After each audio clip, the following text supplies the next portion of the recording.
Hello friends, एक बार फिर से मैं ज्योति अपने चैनल में आपका स्वागत करती हूँ। दोस्तों, आज हम इन्फिनिटिव के बारे में डिस्कशन करेंगे। प्रीवियस कई वीडियोस में हमने वर्ब के बारे में डिस्कशन किया है, तो उसमें शॉर्ट में हमने इन्फिनिटिव को समझाया जाना है। लेकिन आज हम इन्फिनिटिव के बारे में डिटेल से देखेंगे, रूल्स देखेंगे, एग्जाम्पल्स देखेंगे और ये देखना है कि कहाँ पर इन्फिनिटिव का यूज़ करते हैं और कहाँ पर इन्फिनिटिव का ओमिशन हो जाता है। मीन्स बेयर इन्फिनिटिव कहाँ कहाँ पर होता है। लेकिन आगे बढ़ने से पहले मैं आपसे रिक्वेस्ट करना चाहूँगी कि वीडियो में अंत तक बने रहें। अगर आपको वीडियो पसंद आए तो लाइक करें, दोस्तों में शेयर करें और अगर आप मेरे चैनल पर नए हैं तो चैनल को सब्सक्राइब करें और अपने फीडबैक कमेंट बॉक्स में ज़रूर दें। तो आइए हम इन्फिनिटिव की ओर चलते हैं, इन्फिनिटिव को बढ़ते हैं। इन्फिनिटिव एक नॉन फाइनाइट वर्ब है। इन्फिनिटिव सामान्यतया वर्ब के फर्स्ट फॉर्म में टू लगा करके बनाया जाता है, अर्थात टू प्लस वर्ब की फर्स्ट फॉर्म को ही हम इन्फिनिटिव बोलते हैं। इन्फिनिटिव किसी भी वाक्य में नाउन का काम कर सकता है, एडजेक्टिव का काम कर सकता है और एडवर्ब का काम कर सकता है। तीन काम आपका इन्फिनिटिव कर सकता है, नाउन का, एडजेक्टिव का एंड एडवर्ब का। इन्फिनिटिव दो प्रकार के होते हैं, सिंपल इन्फिनिटिव एंड जिरंडियल इन्फिनिटिव। अब देख लेते हैं, अगर इन्फिनिटिव किसी भी सेंटेंस में नाउन का काम करता है तो उसे हम सिंपल इन्फिनिटिव कहते हैं, और अगर इन्फिनिटिव किसी सेंटेंस में एडजेक्टिव या फिर एडवर्ब का काम करता है उसको हम जिरंडियल इन्फिनिटिव या फिर क्वालिफाइंग इन्फिनिटिव के नाम से जानते हैं। एक बार फिर से देख लेते हैं, टू प्लस वर्ब की फर्स्ट फॉर्म को हम इन्फिनिटिव कहते हैं। इन्फिनिटिव दो प्रकार के होते हैं, सिंपल इन्फिनिटिव एंड जिरंडियल इन्फिनिटिव। जब इन्फिनिटिव किसी सेंटेंस में नाउन का काम करता है तो उसे हम सिंपल इन्फिनिटिव कहते हैं, और जब इन्फिनिटिव किसी सेंटेंस में एडजेक्टिव या फिर एडवर्ब का काम करता है तो उसे हम जिरंडियल इन्फिनिटिव या फिर क्वालिफाइंग इन्फिनिटिव कहते हैं। इन्फिनिटिव के बारे में एक रोचक चीज़ और जान लेते हैं कि जब सेंटेंस में हिंदी अर्थ निकालते समय उसी क्रिया की नानी, ने या फिर के लिए की आवाज़ आए तो ऐसे सेंटेंसेस में हम इन्फिनिटिव का यूज़ करते हैं और वहाँ पर यूज़ होने वाले वर्ब को हम इन्फिनिटिव वर्ब कहते हैं। लेकिन ध्यान रहे, वो वर्ब नॉन फाइनाइट वर्ब ही होनी चाहिए। टू प्लस वर्ब की फर्स्ट फॉर्म को हम फुल इन्फिनिटिव बोलते हैं, और जब केवल वर्ब की फर्स्ट फॉर्म हो, टू को हटा दिया जाए तो उसको हम बेयर इन्फिनिटिव बोलते हैं। यानी कि कहीं कुछ रूल्स ऐसे भी हैं जहाँ कहीं कहीं फुल इन्फिनिटिव का यूज़ ना करके बेयर इन्फिनिटिव का यूज़ करते हैं, मीन्स वर्ब की फर्स्ट फॉर्म का ही यूज़ करते हैं, टू का यूज़ नहीं करते हैं। तो आइए देख लेते हैं कि कहाँ पर हम फुल इन्फिनिटिव का यूज़ करते हैं और कहाँ पर हम बेयर इन्फिनिटिव या हाफ इन्फिनिटिव या फिर ओमिशन ऑफ इन्फिनिटिव का यूज़ करते हैं। तो सबसे पहले हम ये देख लेते हैं कि कहाँ पर बेयर इन्फिनिटिव का यूज़ होगा, मीन्स कहाँ पर इन्फिनिटिव का केवल फर्स्ट फॉर्म यूज़ होगा, वर्ब की फर्स्ट फॉर्म का यूज़ होगा, टू को हम हटा देंगे। कुछ वर्ब्स हैं जैसे make, let, see, hear, bid, need not, dare not. इन क्रियाओं के बाद हम इन्फिनिटिव यूज़ करते हैं without to, means bare infinitive का यूज़ करते हैं। बस हमें दी गई वर्ब्स जैसे make, let, see, hear, bid, need not, dare not, बस इनको याद रखना है, इनको माइंड में रखना है कि इनके बाद हम टू प्लस वर्ब की फर्स्ट फॉर्म का ना यूज़ करके बस वर्ब की फर्स्ट फॉर्म का यूज़ करते हैं। एग्जाम्पल के थ्रू समझते हैं, let them to play in the field. अब देखिए, लेट के बाद हमें बेयर इन्फिनिटिव का यूज़ करना है, टू प्लस वर्ब की फर्स्ट फॉर्म का यूज़ नहीं करना है। तो टू प्ले है, मीन सेंटेंस रॉन्ग है, करेक्ट हो जाएगा let them play in the field. ये हमारा सेंटेंस करेक्ट है, क्योंकि लेट है इसलिए इन्फिनिटिव का न यूज़ करके बेयर इन्फिनिटिव यूज़ होगा, मीन्स केवल प्ले का यूज़ किया गया है। It means this sentences correctness देख लेते हैं। He dare not to talk to her, dare not के बाद फिर बेयर इन्फिनिटिव, टू टॉक नहीं होगा, it means sentence is wrong. Correct sentence क्या होगा, he dare not talk to her, ये करेक्ट सेंटेंस हो जाएगा, क्योंकि डेयर नॉट के बाद इन्फिनिटिव का यूज़ ना करके केवल वर्ब की फर्स्ट फॉर्म का यूज़ होगा, मीन्स केवल टॉक का यूज़ करेंगे। टू टॉक को रिप्लेस करके टॉक लगा देंगे, तब हमारा सेंटेंस करेक्ट हो जाएगा। क्लियर। तो बस make, let, see, hear, bid, need not, dare not, इन वर्ब्स को माइंड में रख के चलना है कि इनके बाद बेयर इन्फिनिटिव या फिर इन्फिनिटिव का ओमिशन हो जाता है, केवल वर्ब की फर्स्ट फॉर्म का ही यूज़ करते हैं। कुछ फ्रेजेस हैं, मीन्स ग्रुप ऑफ वर्ड्स हैं जिनके बाद हम इन्फिनिटिव विदाउट टू का यूज़ करते हैं, मीन्स बेयर इन्फिनिटिव का यूज़ करते हैं। वो फ्रेजेस देख लेते हैं कौन कौन से होते हैं। जैसे would rather, had better, rather than, had rather, do everything but, do nothing but, do anything but. इतने सारे फ्रेजेस हैं, ग्रुप ऑफ वर्ड्स हैं जिनके बाद इन्फिनिटिव विदाउट टू यूज़ करते हैं। Would rather, had better, rather than, had rather, do everything but, do nothing but, do anything but. Example देख लेते हैं। We had better to sleep. अब हैड बेटर है, इसके बाद टू स्लीप ना यूज़ करके स्लीप यूज़ होगा, सेंस हो जाएगा अच्छा हो कि हम लोग सो जाएं। ये करेक्ट सेंटेंस हो जाएगा। इन फ्रेजेस को हमें लर्न कर लेना है कि इनके बाद कभी भी इन्फिनिटिव कंप्लीट नहीं यूज़ होगा, बेयर इन्फिनिटिव का यूज़ होगा, means infinitive without to use होगा। Clear? Would rather, had better, rather than, had rather, do everything but, do nothing but, do anything but. बस इतने ही फ्रेजेस हैं जिनके बाद बेयर इन्फिनिटिव का यूज़ करते हैं। और एग्जाम्पल देख लेते हैं। He did everything but to study. अब डिड एवरीथिंग बट या फिर एवरीथिंग बट है, इसके बाद कंप्लीट इन्फिनिटिव का न यूज़ हो करके, फुल इन्फिनिटिव का न यूज़ हो करके बेयर इन्फिनिटिव का यूज़ करेंगे तो हो जाएगा ही डिड एवरीथिंग बट स्टडी। ये सेंटेंस आपका करेक्ट हो जाएगा। इट मीन्स उसने पढ़ने के अतिरिक्त सब कुछ किया। एक और एग्जाम्पल देख लेते हैं। They had rather do play cricket than swim. They had rather to play cricket than swim. अब यहाँ पर रेदर के बाद इन्फिनिटिव का यूज़ नहीं होगा, टू प्ले का यूज़ किया गया है। It means this sentence is incorrect, this sentence is wrong. Correct sentence हो जाएगा they had rather play cricket than swim. वे लोग तैरने की अपेक्षा क्रिकेट खेलना चाहेंगे। इसका मीन हो जाएगा वे लोग तैरने की अपेक्षा क्रिकेट खेलना चाहेंगे। तो बस हमें इन्हीं फ्रेजेस को ध्यान रखना है। इनके बाद फुल इन्फिनिटिव का ना यूज़ करके हाफ इन्फिनिटिव का यूज़ करते हैं। एक और एग्जांपल देखते हैं। I would rather to die than beg. अब वुड रदर के बाद टू डाई का यूज़ नहीं होगा क्योंकि हमारे रूल में ये फ्रेज़ है। इसके बाद हाफ इन्फिनिटिव का यूज़ होगा तो सेंटेंस करेक्ट सेंटेंस हो जाएगा I would rather die than bag.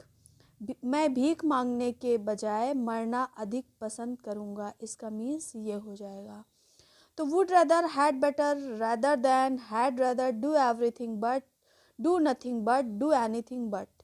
इनके बाद फुल इन्फिनिटिव का ना यूज़ कर हो करके हाफ इन्फिनिटिव का यूज़ होता है, इन्फिनिटिव का ओमिशन हो जाता है।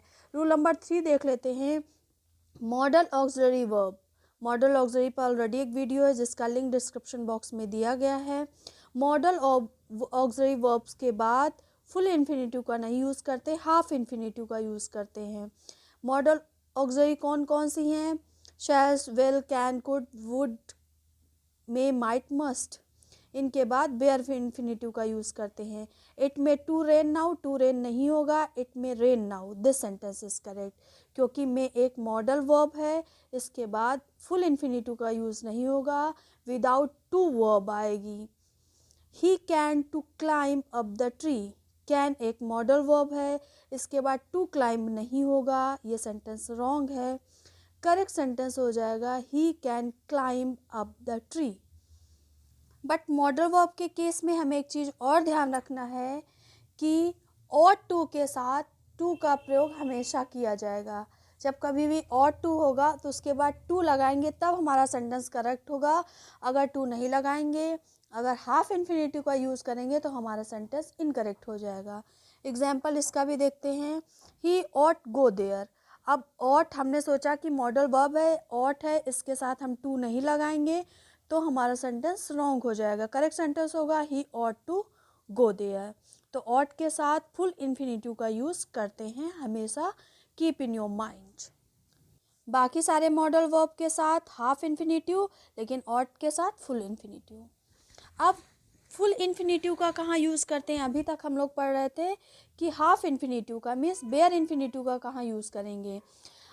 इन्फिनेटिव का यूज़ हम एज अ सब्जेक्ट भी करते हैं। देख लेते हैं एग्जाम्पल के थ्रू कि कैसे करते हैं। To swim is a good exercise. To swim यहाँ पर एक सब्जेक्ट है, तो हमारा इन्फिनेटिव सब्जेक्ट बन कर के आया है। To work is worship. To work एक सब्जेक्ट है। To study is useful. So in this sentence to study is the subject. तो ये जितने भी सारे सेंटेंस हैं इनमें जो इन्फिनेटिव है टू प्लस वर्ब की फर्स्ट फॉर्म है वो सब्जेक्ट बन कर के आया है। तो इट मीन्स कि इन्फिनेटिव सब्जेक्ट के रूप में भी काम कर सकता है, सब्जेक्ट के रूप में भी आ सकता है। और भी देख लेते हैं कि किस किस रूप में इन्फिनेटिव को यूज़ किया जा सकता है। सेकंड नंबर देखते हैं as the object of verb. Object के रूप में भी इन्फिनेटिव आता है। कैसे आता है? एग्जाम्पल के थ्रू हम बेहतर तरीके से समझ पाएंगे। जैसे ही वॉन्ट्स टू सिंग। अब इसमें देखिए टू सिंग एक ऑब्जेक्ट है जो कि इन्फिनेटिव है, नॉन फाइनाइट वर्ब है। तो यहाँ पर टू सिंग इन्फिनेटिव एक ऑब्जेक्ट बन कर के आया। नेक्स्ट सेंटेंस में दे रिफ्यूज टू हेल्प हर।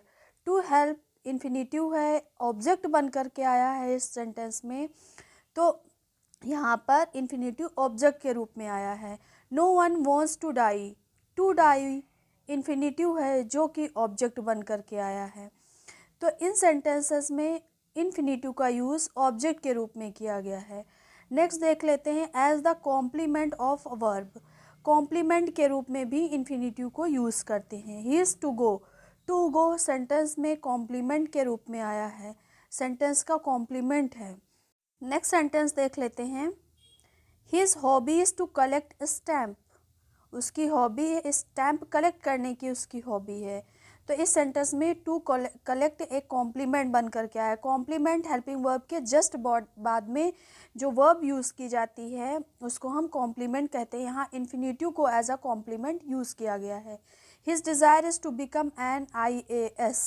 यहाँ पर टू बिकम कॉम्प्लीमेंट है जो कि इन्फिनेटिव है। तो इन सेंटेंसेस में इन्फिनेटिव एक कॉम्प्लीमेंट के रूप में आया है। नेक्स्ट देख लेते हैं ऑब्जेक्ट ऑफ अ प्रीपोजिशन के रूप में इन्फिनेटिव का यूज़ कैसे करते हैं। एग्जाम्पल देखते हैं she is about to sleep. अब टू स्लीप जो इन्फिनेटिव है वो प्रीपोजिशन के बाद आया है। Preposition is about in this sentence. It is about to rain. About preposition है, उसके बाद इन्फिनेटिव आया है। तो इस सेंटेंस में ऑब्जेक्ट ऑफ अ प्रीपोजिशन बन करके इन्फिनेटिव आया है। The tree is about to fall. अब टू फॉल इन्फिनेटिव है जो कि प्रीपोजिशन के बाद आया है और ऑब्जेक्ट के रूप में आया है। तो in this sentence infinitive is as the object of a preposition. Preposition के बाद में ऑब्जेक्ट ऑफ प्रीपोजिशन के रूप में इन्फिनेटिव का यूज़ होता है। नेक्स्ट रूल देख लेते हैं इन्फिनेटिव का यूज़ नाउन को क्वालिफाई करने के लिए एडजेक्टिव के रूप में भी किया जाता है। नाउन को क्वालिफाई करने के लिए एडजेक्टिव के रूप में इन्फिनेटिव का यूज़ करते हैं। एग्जाम्पल देखते हैं they want a pen to write with. अब नाउन को क्वालिफाई मीन्स अ पेन को क्वालिफाई करने के लिए टू राइट इन्फिनेटिव का यूज़ एडजेक्टिव के रूप में किया गया है। Does he have a new shirt to wear. अब शर्ट एक नाउन है, नाउन को क्वालिफाई करने के लिए टू वियर इन्फिनेटिव का यूज़ एज एन एडजेक्टिव किया गया है। नेक्स्ट एग्जाम्पल देख लेते हैं आई gave him sweets to eat. Sweets इस सेंटेंस में नाउन है, नाउन के बाद इन्फिनेटिव टू ईट का यूज़ स्वीट्स को क्वालिफाई करने के लिए एज एन एडजेक्टिव किया गया है। तो हमें इन्फिनेटिव को ध्यान रखना है कि किस तरह से यूज़ किया गया है। इन्फिनेटिव का यूज़ वर्ब तथा एडवर्ब के रूप में भी किया जाता है, यानी कि टू प्लस वर्ब की फर्स्ट फॉर्म का यूज़ वर्ब की तरह से और एडवर्ब दोनों तरह से इसका यूज़ करते हैं। जैसे एग्जाम्पल देखते हैं वी ईट टू लिव। अब यहाँ पर ईट के बाद में, ईट मीन्स वर्ब के बाद में टू लिव यानी कि इन्फिनेटिव का यूज़ एज एन एडवर्ब किया गया है। I went to Agra to see the Taj. इस सेंटेंस में इन्फिनेटिव टू सी का यूज़ एज एन वर्ब किया गया है।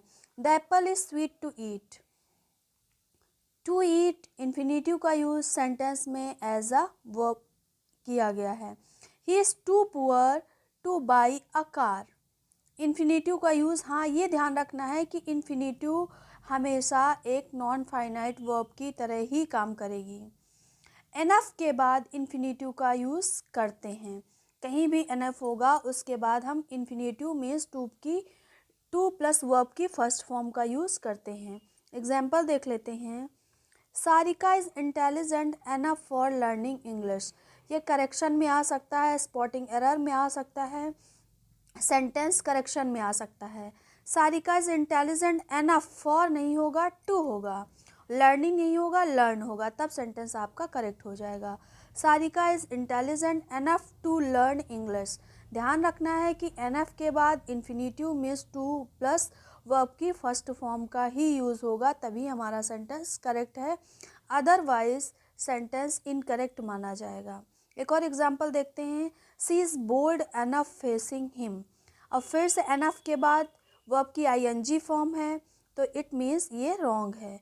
एनफ के बाद टू प्लस वर्ब की फर्स्ट फॉर्म, तो सेंटेंस हो जाएगा she is bold enough to face him, then your sentence will be correct. Enough के बाद always only infinitive will be used. हमें ध्यान रखना है कहीं भी एनफ आए उसके बाद कोई भी नॉन फाइनाइट वर्ब यूज़ करनी है तो that will be infinitive. Enough के बाद टू प्लस वर्ब की फर्स्ट फॉर्म का ही यूज़ करेंगे, अदर प्रीपोजिशन या फिर वर्ब का यूज़ नहीं करेंगे। वर्ब के बाद इन्फिनेटिव का यूज़ करते हैं। कुछ वर्ब्स हैं उनके बाद हम हमेशा इन्फिनेटिव का ही यूज़ करते हैं। देख लेते हैं कि कौन कौन सी वर्ब्स हैं जिनके बाद केवल इन्फिनेटिव का ही यूज़ करते हैं। Attempt, afford, arrange, appear, begin, chance, care, choose, dare, hesitate, happen, forget, hope, intend, manage, prefer, want, continue, fail, try, wish, decide और प्रॉमिस। इनके बाद वर्ब की फर्स्ट फॉर्म के साथ टू लगा करके ही यूज़ करेंगे। He has decided living the town. Decide है तो इसके बाद इन्फिनेटिव टू प्लस वर्ब की फर्स्ट फॉर्म का यूज़ होगा, लिविंग नहीं होगा, it means sentence is wrong. Correct sentence will be he has decided to leave the town. तो इन जितनी वर्ब्स हैं इनको लर्न कर लेना है। इनके बाद हमेशा infinitive means to plus verb की फर्स्ट फॉर्म का यूज़ करेंगे, अदर नॉन फाइनाइट वर्ब का यूज़ नहीं करेंगे। Attempt, afford, arrange, appear, begin, chance, care, choose, hesitate, happen, forget, hope, intend, manage etcetera. देख लेते हैं नेक्स्ट रूल। कुछ वर्ब्स ऐसे भी हैं जिनके बाद object plus two plus verb की फर्स्ट फॉर्म का यूज़ किया जाता है। मीन्स इन वर्ब के बाद पहले ऑब्जेक्ट आएगा, फिर टू प्लस फिर वर्ब की first form. Advice, ask, allow, beg, command, compel, encourage, force, forbid, invite, imagine, instruct, persuade, require, remind, tell, teach etcetera. इनके बाद पहले ऑब्जेक्ट प्लस टू फिर उसके बाद वर्ब की फर्स्ट फॉर्म का यूज़ करते हैं। She compelled him to leave the room. Compelled है, इसके बाद हिम है, फिर to leave the room, it means object him के बाद इन्फिनेटिव का यूज़ किया गया, it means sentence is correct. We know where to play to match. Know है, नो के बाद ऑब्जेक्ट वेयर का यूज़ किया गया, देन इन्फिनेटिव का यूज़ किया गया है, it means sentence is correct. She knows to play on the harmonium. Knows के बाद इन्फिनेटिव का यूज़ टू प्ले किया गया है, डायरेक्ट ऑब्जेक्ट का यूज़ नहीं किया गया, it means sentence is wrong. Correct होगा she knows how to play on the harmonium. Object how का यूज़ किया गया है, अब सेंटेंस आपका करेक्ट है। इसके साथ एक रूल और अटैच करते हैं कि अगर सेंटेंस में नो आता है, KNW, नो नो मीन्स जानना, उसके बाद हम हाउ, व्हेन, व्हाई, वेयर का यूज़ करके तब इन्फिनेटिव का यूज़ करते हैं। मीन्स नो के बाद, जैसा कि प्रीवियस सेंटेंस में आपने देखा कि नो के बाद हाउ, व्हेन, व्हाई, वेयर को एज अ ऑब्जेक्ट यूज़ करेंगे, उसके बाद हम इन्फिनेटिव टू प्लस वर्ब की फर्स्ट फॉर्म का यूज़ करते हैं। एग्जाम्पल देख लेते हैं। She knows how to write an essay. अब नोज़ के बाद हाउ यूज़ किया गया है तब इन्फिनेटिव का यूज़ किया गया, it means sentence is correct. We know where to play the match, know के बाद वेयर एज ऑब्जेक्ट यूज़ करके टू प्ले का यूज़ किया गया, it means sentence is correct. They know when to start the work, know के बाद में when use किया गया एज ऑब्जेक्ट, देन आपका इन्फिनेटिव यूज़ किया गया है, it means sentence is correct.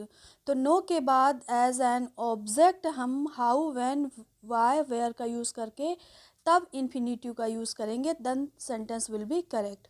She knows to play on the harmonium, knows के बाद कोई भी हाउ व्हेन वाई वेयर में से किसी का यूज़ नहीं किया गया, it means sentence is incorrect. Correct sentence will be she knows how to play on the harmonium. अब सेंटेंस आपका करेक्ट है। तो हमें ध्यान रखना है कि नो के बाद में हाउ व्हेन वाई वेयर को एज एन ऑब्जेक्ट यूज़ करने के बाद ही इन्फिनेटिव का यूज़ करेंगे। नेक्स्ट रूल देख लेते हैं कि अगर सेंटेंस में किसी काम का उद्देश्य हो या फिर कोई कारण हो तो उसके साथ वहाँ पर हम इन्फिनेटिव का यूज़ करते हैं। एग्जाम्पल देखते हैं, he started weeping seeing his father, उसने अपने फादर को देख करके रोना शुरू कर दिया।